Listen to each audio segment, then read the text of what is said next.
महापुराण की यह कथा सिर्फ और सिर्फ कथा सुनाऊंगा, इसमें संगीत नहीं होगा। सूत जी ने सबसे पहले तो शौनक जी के इस प्रश्न का बहुत साधुवाद किया, मीन्स उनको बहुत अप्रिशिएट किया, और उसके बाद उन्होंने कहा कि मैं तुम्हें विचार करके सिद्धांत निष्कर्ष बताता हूँ कि श्रीमद् भागवत की कथा भगवान श्री कृष्ण की सुख के लिए, उनकी प्राप्ति के लिए, उनकी प्रसन्नता के लिए सबसे अच्छा साधन है।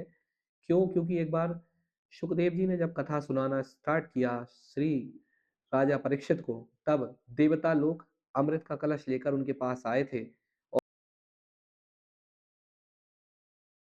बार्टर सिस्टम के हिसाब से कि ये ले लीजिए और वो दे दीजिए।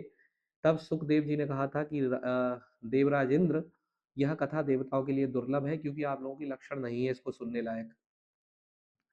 और उसके पहले इसी समय में, मीन्स स्टार्टिंग में, एक बार जब श्री राजा परीक्षित की मुक्ति हुई भागवत को सुनकर सुखदेव जी से, तब ब्रह्मा जी ने अपने सत्यलोक में जहां वो रहते हैं तराजू में तौलकर सभी शास्त्रों को और भागवत जी को यह निष्कर्ष निकाला था कि ये मेनरी भगवद रूपम शास्त्रम भागवतम कलौ पठन नाक्षवणा सद्यो वैकुंठ फलदायकम।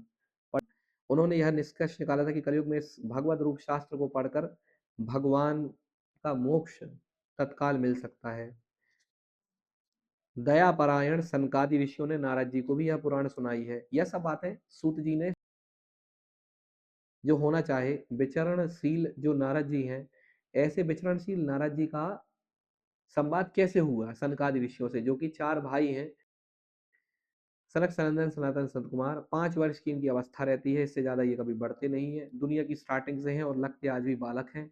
ऐसे लोगों से नारद जी का शास्त्र चर्चा कैसे हुई, भगवान की चर्चा कैसे हुई, आप वो भी बताइए। तब सनकादि तब सनकादि की यह कथा श्री सूत जी शौनक जी को बताते हैं कि एक बार भ्रमण करते हुए सनकादि जी को, सनकादि ऋषियों को नारद जी के दर्शन हुए थे। कहाँ पर? विशालापुरी में।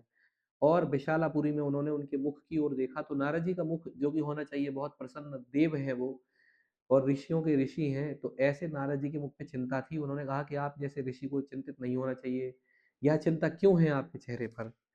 तब नारद